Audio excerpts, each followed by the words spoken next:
The first time I saw him, I had just slid the curtain aside. He stepped out from the corner of the street and stood beneath a flickering orange street lamp near my house, where the pavement ended and the weeds began. He wore a long orange coat that seemed to drink in the light, making him glow faintly in the dark. I remember the quiet, not comforting, not peaceful, but something held, tense, like the night was holding its breath.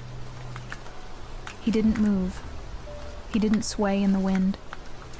Like everything else around him, his coat hung stiff against his frame, soaked through from the drizzle, but he didn't react to the cold, the wet, or the fact that he was just standing there, alone, still, and watching. And that grin, it wasn't friendly. It wasn't warm or even sarcastic. It was stretched, taut, like it had been pulled too far across his face and then sewn in place by unseen hands. His lips were dry and cracked, as though he hadn't closed his mouth in days. Teeth yellowed and far too many. It was the kind of smile that doesn't come from happiness. It comes from something else, something much older. I blinked, and he didn't. I stepped back from the window, not slamming the curtain shut, but letting it fall, quietly, carefully, as if loud movement might wake him. I didn't want him to know I saw him, but something told me he already knew. The next morning I told myself it had been a trick of the light, or maybe a weird dream. I buried it beneath errands and emails and lukewarm coffee. I even mentioned it to someone at work in a way that sounded like a joke, but when I described the grin, they didn't laugh. They just looked uncomfortable and said, "Well, creepy people are everywhere these days," before turning back to their computer. That night, I didn't want to check. I really didn't. But as the hours slipped by, I found myself in the same spot, standing just behind the curtain, fingers curled in the fabric. I peeked. He was still there. Exactly the same spot. Same posture. Only one thing had changed. His head. Tilted now, just slightly, like he was listening for something. Maybe for me. I watched longer this time. Long enough to realize he never shifted his weight, never blinked, never even breathed, not in any visible way. He stood in perfect stillness, like he wasn't made of flesh, but something else entirely. Something pretending. I shut the curtain again, but the quiet inside the house wasn't normal anymore. It pressed on me. My own footsteps sounded like someone else's.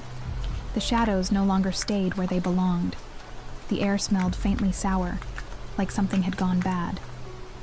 Sleep didn't come easily, and when it did, it came wrong. Every dream was the same.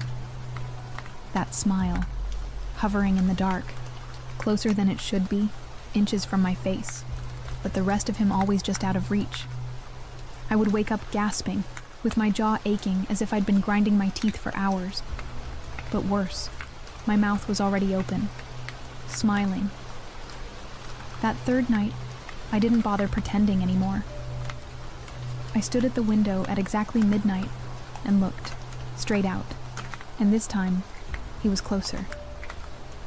Not on the street anymore. He was standing halfway up the lawn, almost near the tree by the porch. His face angled toward the house, his grin stretched even wider, impossibly wide now. The skin around his mouth looked ready to split. His hands hung useless at his sides, fingers curled unnaturally. He didn't move. I stared until my eyes burned, then pulled away. I turned on every light. I locked every door.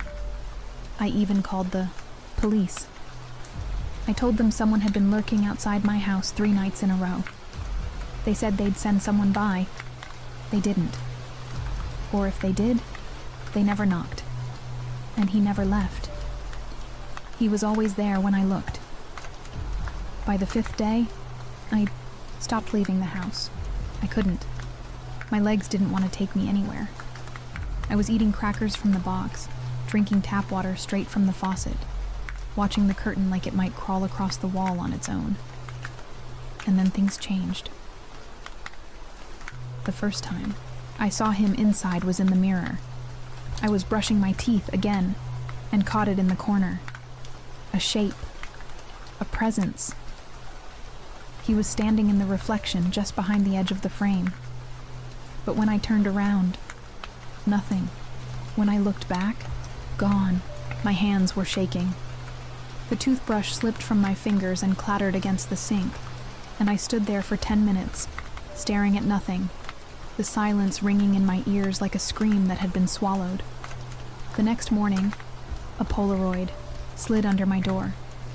It showed me, asleep in my bed, the covers half kicked away, one arm hanging off the side, and in the far corner of the image, nearly lost in the dark, was that same figure, grinning. The second photo came the next day.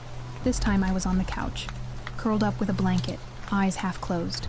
I hadn't realized I'd fallen asleep, but he had, and he'd been closer. By the end of the week, there were 7 photos, each one capturing me in some fragile, private moment. Brushing my hair, tying my shoes, staring at the floor, always unaware, always vulnerable. And he was always there, closer, closer. I tore them apart, burned them, flushed the ashes. I checked every lock, every corner of every room, screaming into the empty air. But it didn't matter. The next day, more photos. Sometimes duplicates, sometimes new. Then, one morning, no photo, just a note, written on stained paper, in a hand that looked like it had never learned to write, just learned to copy. You're smiling now too. I ran to the mirror, and what I saw, my mouth was pulled into a stretched, tight arc, my lips dry, my teeth showing, not from joy, not from emotion, but like someone else had taken control of my muscles and forgotten how a human face works. I tried to relax. I tried to scream, but the grin held. My jaw shook from the strain, and the worst part, it didn't feel new. It felt like it had been there for a while. I started covering the mirrors, turning off my screens, anything that could reflect. But it was too late. I could feel it now. Not just the smile, but him, inside. Sometimes I saw movement in places movement shouldn't be. The corner of a room would blur, the lights would buzz, in my ears like flies. I caught glimpses of things in unplugged televisions, in spoons. The photos kept coming. One day, I counted them. 36. All of them showed me. All of them showed him. But then, they began to change. The figure in the background was no longer alone. There were others now, some hunched, some tall, all of them smiling with mouths far too wide, eyes too dull to be alive. They appeared behind me, beside me, crowding the frame, watching. And I didn't look afraid. I was smiling too. Eventually, I stopped looking in mirrors altogether. What was the point? I already knew what I'd see. A face that wasn't mine anymore. That final night, I woke to silence. Not the normal kind, but a silence that felt wrong, pressed against my skin like a wet cloth. I sat up. He was in the hallway. Not outside, not reflected. He was just there, closer than he had ever been. I didn't scream. I just watched. He tilted his head slowly, left, then right, then turned and walked out of view, as if inviting me to follow, and I did, because something inside me already had. Now I wait at the door every morning. I don't fear the Polaroids anymore. I collect them. I treasure them. I sort them by date.